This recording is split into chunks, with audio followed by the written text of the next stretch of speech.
Hello viewers, welcome to filmi craft. நான் உங்கள் அருண். இந்த எபிசோட நம்ம பார்க்க போகிற படம் 2020 ஒரு காமெடி ஹாரர் படமாக வெளியான பிளடி ஹெல். இப்போ இந்த படத்துடைய கதை என்ன அப்படின்னு கேட்டிங்கன்னா, படத்தில் நம்ம கதாநாயகனுடைய பேர் ரெக்ஸ். நம்மால் ஒரு எக்ஸ் மிலிட்ரி. இவர் ஒரு பேங்க்குக்கு படத்துடைய ஆரம்பத்திலேயே போகிறாப்புல. எதுக்கு அப்படின்னா, அந்த பேங்க்கில் டெல்லராக ஒரு பொண்ணு ஒன்று இருக்குது. அந்த பொண்ணு நம்ம கதாநாயகனுக்கு ரொம்ப பிடிச்சிருக்கு. எப்படியாவது பேசி பழகி உஷார் பண்ணிட வேண்டியதான் அப்படிங்கிறதுக்காக அந்த பொண்ணை பார்க்கறதுக்காகவே போகிறாப்புல.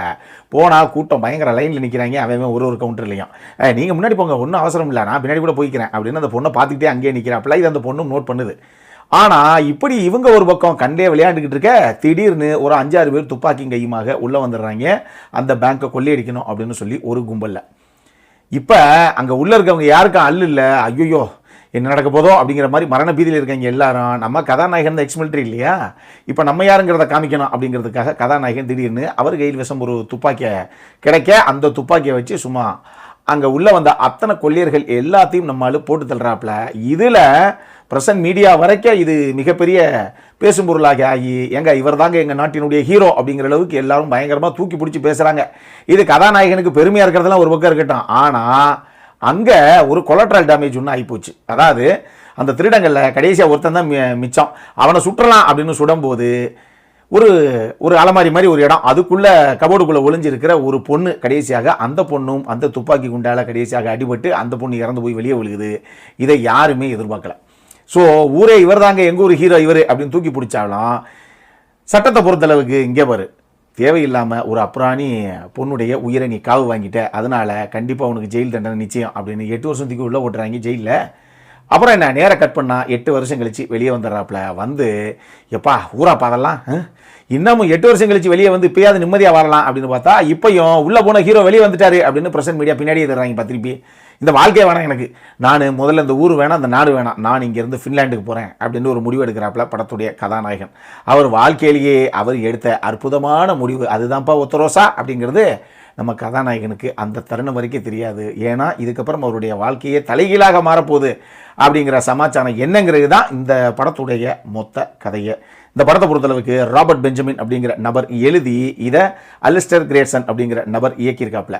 இந்த படத்தை பொறுத்தளவுக்கு கம்மியான பட்ஜெட்டில் சும்மா பரபரன்னு பற்றிக்கிட்டு போகிற மாதிரி ஒரு படம், அதுவும் ஹாரர் ஸ்லாஷர் த்ரில்லர் விரும்பிகளுக்கெல்லாம் பிடிச்ச மாதிரி ஒரு படம் அப்படித்தான் நான் சொல்லுவேன். ஏன் அப்படின்னா, முதல்ல ஹீரோ யார், எப்படிப்பட்டவர் அப்படின்னு அவர் ரொமான்ஸ் பண்ண வந்த இடத்துல கடைசியாக எப்படி ஒரு சம்பவம் ஆகி போயிடுது. ஆனால் அங்கே எப்படிப்பட்ட ஆளுங்கிறத அவர் காமிக்கிறாரு அப்படிங்கிறத லைட்டாக ஒரு கிளான்ஸ் தான் காமிச்சிருப்பாங்க முதல் தடவை காமிக்கும் போது. ஆனால் ஒரு சில விஷயங்கள் அங்கேயே ஃபோர் ஷாடோ பண்ணியிருப்பாங்க. அதுதான் லேட்டர் பாயிண்டில் ஹீரோ யார், அப்போ இந்த இடத்துல ஏதோ ஒரு சம்பவத்தை பண்ண போகிறாங்க நம்மால் அப்படிங்கிற அளவுக்கு அந்த ஒரு கிரிப்பை, அந்த அளவுக்கு ஒரு பரபரப்பை நமக்கு கொடுத்துச்சு படத்துடைய லேட்டர் ஆஃபில்.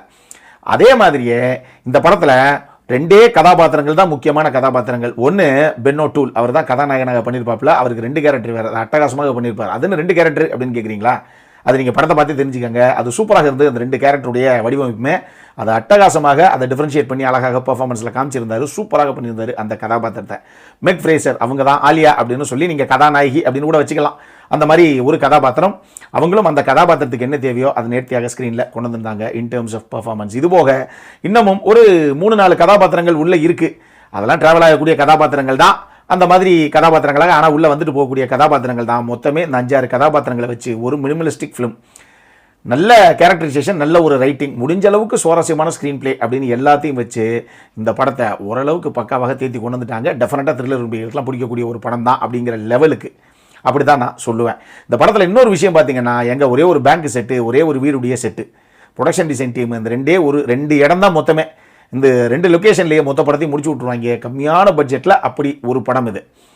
இதில் சினிமாட்டோகிராஃபி ஆகட்டும், படத்துடைய ப்ரொடக்ஷன் டிசைன் டீமுடைய ஒர்க் ஆகட்டும், சவுண்ட் டிசைன் டீமுடைய ஒர்க் ஆகட்டும், விஎஃப்எக்ஸ், எஸ்எஃப்எக்ஸ், குறிப்பாக எஸ்எஃப்எக்ஸ் விளையாண்டுருந்தாங்க. அதெல்லாம் சூப்பராக இருந்தது. அதுவும் செகண்ட் ஹாஃபில் விஎஃப்எக்ஸ் எஸ்எஃப்எக்ஸுக்கு நிறைய வேலை இருக்குது, அதையும் சூப்பராக பண்ணியிருந்தாங்க இவங்க. எனக்கு இந்த படத்தில் ஒரே ஒரு விஷயம் தான் என்னங்க போவாங்கங்க அப்படிங்கிற மாதிரி தோணுச்சு. அது என்ன அப்படின்னா, பேட்டி அப்படின்னு சொல்லி ஒரு கதாபாத்திரம். சொல்லப்போனால் அந்த கதாபாத்திரத்தையே முதல் தடவை காமிக்கும் போதே அதில் ஒரு சில விஷயங்கள் உங்கள் ஃபோர் ஷாடோ பண்ணியிருப்பாங்க. பட் லேட்டர் பாயிண்டில் அந்த விஷயம் நமக்கு ரிவீல் ஆகும்போது, ஏங்க போவாங்க நீங்கள் வேற, இதுக்கு அவ்வளோ பில்டப்பு, யாருங்க அந்த பையன் அப்படிங்கிற மாதிரியே எனக்கு தோணுச்சு. அது கண்டிப்பாக உங்களுக்கும் படம் பார்க்கும்போது தோணும்.